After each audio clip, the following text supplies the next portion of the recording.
वो लड़की हूँ जिन्होंने 20 बच्चों को अनलॉफुली डिटेन होने से रोका था। Please change your narrative, change your perspective.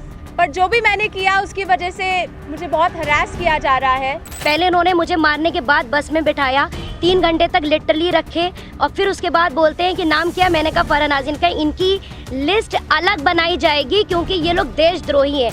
मगर इनका नॉन स्टॉप हरासमेंट हो रहा है, इनको धमकाया गया और इन पर लाठियां चलाई गई, इनको मारा गया। और जब ये साफ साफ रूल है कि आप थाई के ऊपर नहीं मार सकते हो और एक मेल ऑफिसर किसी लड़की को नहीं मार सकता, तो एक मेल आरएएफ ऑफिसर ने why did he try to jab a baton into my बटक।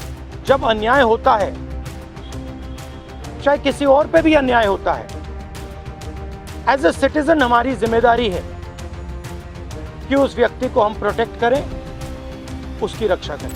Crime register करवाया था, आज 5 तारीख है, मेरे हाथ में अभी तक एफआईआर नहीं आया है। ना ये बेटियों को पढ़ने दे रहे हैं, ना ये बेटियों को बचने दे रहे हैं। क्या जस्टिस आपको सिर्फ तभी मिल सकता है जब आप कोई कॉन्स्टिट्यूशनल वर्कर हो, या आर्टिकल 14 के हिसाब से जस्टिस सबके लिए इक्वल है? ये मेरा सवाल है। जो हमारे यंग प्रोटेस्टर्स हैं अलग अलग स्टेट से, उनसे मेरी अभी मीटिंग हुई थी, डिस्कशन हुआ था, फ्रैंक डिस्कशन। सबसे पहले मैं इनके जैसे जो हजारों यंगस्टर्स हैं, इनका और उनका धन्यवाद करना चाहता हूं कि ये कॉन्स्टिट्यूशन के लिए लड़े, एजुकेशन सिस्टम के लिए लड़े और इंडिया के फ्यूचर के लिए लड़े।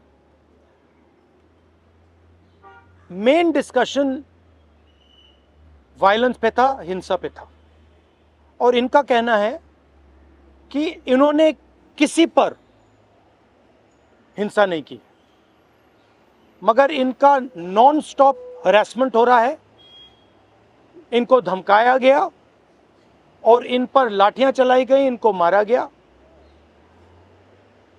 तो मैं चाहूंगा कि 2 शब्द ये भी बोलें। बहुत अच्छा लगा क्योंकि मेन बात इन्होंने बोली कि देखिए, जब अन्याय होता है, चाहे किसी और पे भी अन्याय होता है, एज ए सिटीजन हमारी जिम्मेदारी है कि उस व्यक्ति को हम प्रोटेक्ट करें, उसकी रक्षा करें। और ये मुझे कॉन्स्टिट्यूशनल वैल्यू लगती है, नेशनलिस्ट वैल्यू लगती है। I am very proud of all of you. I am very proud of every single young person who has done this. You have done nothing wrong. And the question of accepting your apology does not arise. You do not have to apologize to anybody. You have not done anything wrong. I'd like to say 2 words in English. We had a freewheeling conversation with some of the young protesters. They mentioned to me how they were assaulted, beaten, threatened. I'm very proud of them. I'm very proud of what they have done, what thousands of young Indians like them have done. They have defended the Constitution. They have protected the idea of India. They have protected India's future. Complaining about the education system, which is a flawed system, a collapsing system, a useless system, is not a crime. If anything, the system needs to be changed. It needs to be corrected. And that is all they were asking for. They were not doing violence, they were not being aggressive, they were not being nasty. They were beaten, they were assaulted, they are threatened.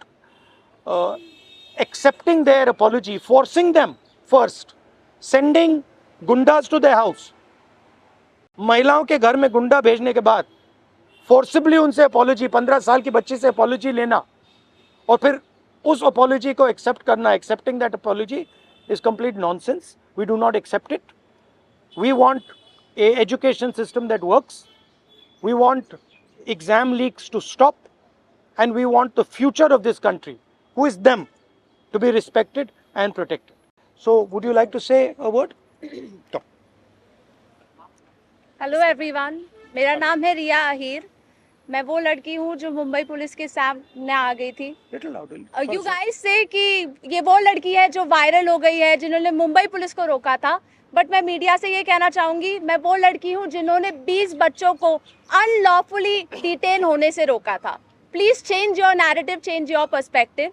पर जो भी मैंने किया उसकी वजह से मुझे बहुत हरास किया जा रहा है। ट्रोलिंग नहीं बोलूँगी मैं, क्योंकि ये ट्रोलिंग नहीं है, ये क्राइम है। और सिर्फ ये ही नहीं, जनता ही नहीं बल्कि पार्टी वर्कर्स भी अभी अपने फेसबुक पर पोस्ट लगा रहे हैं मेरे बारे में, गलत गलत बोल रहे हैं कि मैं जो कुछ भी कर रही हूँ 140 रुपीज़ में अपनी बॉडी बेच रही हूँ। सर आप खुद ही सोचिए, उनके दिमाग में ऐसा कितनी गंदगी भरी रहेगी कि वो ये बोल रहे हैं। 27 को मैंने क्राइम रजिस्टर करवाया था, आज 5 तारीख है, मेरे हाथ में अभी तक FIR नहीं आया है। ना ये बेटियों को पढ़ने दे रहे हैं, ना ये बेटियों को बचने दे रहे हैं। मैं बस आपसे इतना कहना चाहूँगी कि एज मीडिया हमारी सबकी रिस्पॉन्सिबिलिटी होती है कि जिन बच्चों के लिए मैं खड़ी थी अब वो मेरे लिए खड़े हैं। एज ए सिटीजन हमारी भी रिस्पॉन्सिबिलिटी है कि एक दूसरे के लिए हम खड़े रहें। Thank you. एक सेकंड। हेलो, इनके बारे में मैं कहना चाहता हूँ, इनको पेलेट गन इंजरी हुई थी। ये थोड़ा आपको बताएंगे कि कहा जा रहा है कि पेलेट गन यूज़ नहीं की गई, ये आपको थोड़ा बताएंगे। मेरा नाम नूतन टोप्पो है और मैं झारखंड से बिलोंग करती हूँ। और प्लेट गन मैं अपने आँखों से देखी थी कि हमारे साइड गन पॉइंट किया हुआ था, और जैसे ही मैं मुड़ती हूँ ऐसे पीछे से मुझे गन फायर किया गया। और मुझे अच्छी तरह से पता है, मुझे गन से ही फायर में लगी है, प्लेट गन से ही लगी है, बस मुझे ये पता है। पर जब देश में जंतर मंतर में 20 तारीख और जब अन्याय के खिलाफ हमें खड़ा होने का मौका मिले, हम खड़ा होंगे जरूर। मैं फरहानाज उत्तर प्रदेश से आई हूँ। मैं एज अ ग्रेजुएशन स्टूडेंट हूँ, लेकिन हम जब 20 तारीख को जंतर मंतर पे एकदम पीसफुल होके प्रोटेस्ट कर रहे थे, ये पुलिस के गुंडे बहुत बुरी तरीके से हमको मारे। इतने बुरा इंजर्ड करने के बाद में ये लोग हम लोगों पे ये बोलते हैं कि अगर आप कार्रवाई करोगे तो हम लोग भी डायरेक्ट कार्रवाई करेंगे। देन उसके बाद भी जब इनसे ये नहीं बना तो ये लोग कहने लगे, ये पुलिस का कहना था कि इनका नाम, क्योंकि मुसलमान नाम से इन लोगों ने जज किया कि मैं फरहानाज, पहले इन्होंने मुझे मारने के बाद बस में बिठाया, 3 घंटे तक लिटरली रखे, और फिर उसके बाद बोलते हैं कि नाम क्या। मैंने कहा फरहानाज। इनकी लिस्ट अलग बनाई जाएगी क्योंकि ये लोग देशद्रोही हैं। तो सर, अगर हम लोग शांति से प्रोटेस्ट कर रहे हैं, क्या हम देशद्रोही हैं? क्योंकि हम लोग नॉर्मल लगा रहे थे वंदे भारत और भारत माता की जय, उसके बावजूद भी हम लोग को मारने के बाद देशद्रोही बोलते हैं। तो ये इन्होंने हमारे साथ किया। उसके साथ साथ सोशल मीडिया पे लगातार आ रहा है कि अरे ये लोग सिर्फ देशद्रोही पना करने गए थे। तो मेरा यही कहना है कि अगर आप लोग इस तरीके से करते रहोगे, लेकिन हम लोग बाज नहीं आएंगे। हम हक के लिए, अपने देश के लिए हमेशा खड़े रहेंगे। जय हिंद, जय भारत। मेरा नाम भरत बानाइत है। मैं नागपुर से आया था, जो जंतर मंतर के लिए प्रोटेस्ट किया था। उस प्रोटेस्ट में मैं 20 जून से था, पर 20 जुलाई को हुआ वाकया, तो हमने धर्मेंद्र प्रधान के लिए जो इस्तीफा मांगा था, उस इस्तीफे के लिए इन्होंने इतना अत्याचार किया, इतनी बर्बरता की। शायद हमने अमित शाह का इस्तीफा मांग लिया होता तो इन्होंने हम पे सीधा गोलियां चला दी होती, बॉर्डर बना दिया होता जंतर मंतर को। मुझे इस तरीके से लगता है, क्योंकि हमने जो सहा है, मैंने खुद कई बच्चों को एम्बुलेंस में डाला, जो ब्लीडिंग हो रही थी, उनसे ब्लीडिंग हो रही थी, मैंने उनको डाला। तो सामने जाके उनको रोका गया था। उनको रोकने के बाद उनको फिर जिनके सर पे लगी थी उनके पैर तोड़े गए, और जिनके पैर टूटे थे उनके सर फोड़े गए, हाथ तोड़े गए। मतलब इस तरीके का वाकया हमने देखा, और अभी तक ज़िंदगी में मैंने ये ऐसा दिन कभी मैंने अपने ज़िंदगी में नहीं देखा, और ये मेरे ज़िंदगी का ब्लैक डे था, और ये ज़िंदगी में किसी के नहीं आना चाहिए। इसलिए सबने एक साथ सब खड़े हुए, और जैसे मुझे मारा गया तो लोग मुझे देख के आए। पर अभी हमें लगता है कि उस दिन अगर हम रुकते नहीं जंतर मंतर पे, तो ये लोकतंत्र का आखिरी दिन होता। यही मैं कहना चाहता हूँ। धन्यवाद। हाय एवरीवन, मेरा नाम मुस्कान है। मैं ज़्यादा कुछ नहीं बोलूँगी, मैं बस इतना बताऊँगी that I was one of the peaceful protesters at Delhi Jantar Mantar. मेरा सवाल बस ये है कि जब मैं शांति से चल रही थी तो पुलिस ने मुझे मारा क्यों? आरएएफ ऑफिसर्स ने मेरे ऊपर लाठी क्यों बजाई? और जब ये साफ साफ रूल है कि आप थाई के ऊपर नहीं मार सकते हो और एक मेल ऑफिसर किसी लड़की को नहीं मार सकता, तो एक मेल आरएएफ ऑफिसर ने why did he try to jab a baton into my buttocks? मेरा बस इतना सा सवाल है। और अगर इसके लिए जिसको भी उसने ऑर्डर दिया था, अगर वो आके मुझसे माफ़ी मांग ले तो मुझे भी बहुत खुशी मिल जाएगी। एंड सेकेंडली, क्योंकि मैंने बोला कि मेरा नाम मुस्कान है, मैं एडिशनली ये भी ऐड करना चाहूँगी कि सरनेम मेरी शर्मा है। और ये मैं इसीलिए बता रही हूँ क्योंकि आजकल हर कोई मान के बैठा है कि मैं मुस्लिम हूँ और इसीलिए मुझे और ज़्यादा गालियाँ मिल रही हैं। And that does not tell anything about me, but that tells a lot about the narrative जो इस कंट्री में अभी सेट हो रहा है कि अगर इसने सरकार के खिलाफ बोल दिया तो ये तो मुस्लिम है, और जैसे ही आप किसी को मुस्लिम बना देते हो समहाउ वो अपने आप ही एंटी नेशनल कैसे बन रहा है। तो हम इस नैरेटिव को बहुत ज़्यादा आजकल फॉलो कर रहे हैं, और ये जितनी भी ट्रोलिंग आजकल हो रही है इंटरनेट पे, जितना भी हरासमेंट हम लोग फेस कर रहे हैं, ये इस कंट्री का नैरेटिव बताता है बहुत साफ साफ। थैंक्स। आप सब लोगों से सवाल है कि आप कह रहे हो इंटिमिडेट किया जा रहा है, आप कह रहे हो डराया जा रहा है, आपकी कनेक्शन हो रहा है, even when you are standing here, what makes you standing here? No, but I want to say something else, which is even more powerful.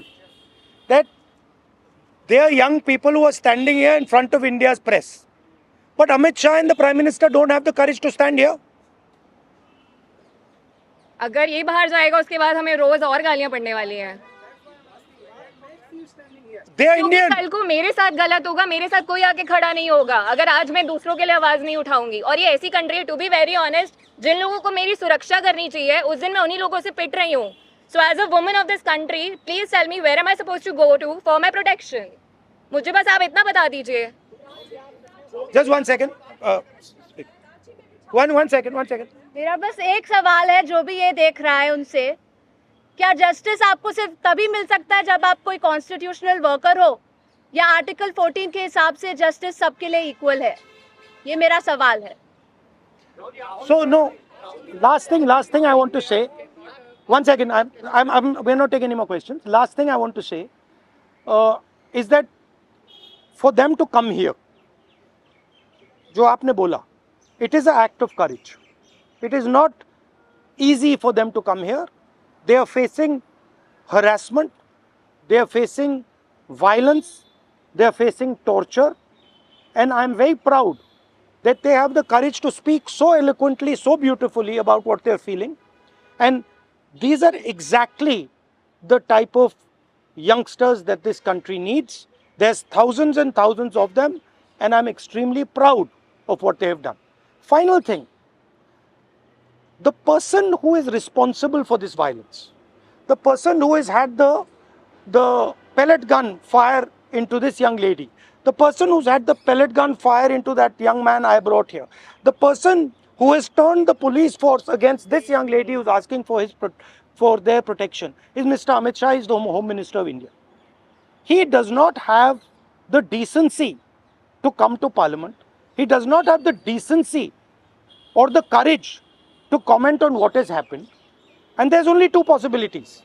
One, he did not know that this violence was being carried out on the children, in which case he's incompetent. And two, that he ordered the shooting of the pellet gun, he ordered the violence on these children, on these youngsters, which means he's culpable. Either way, he is responsible. Thank you very much, and thank you very much for coming. All the best. Thank you.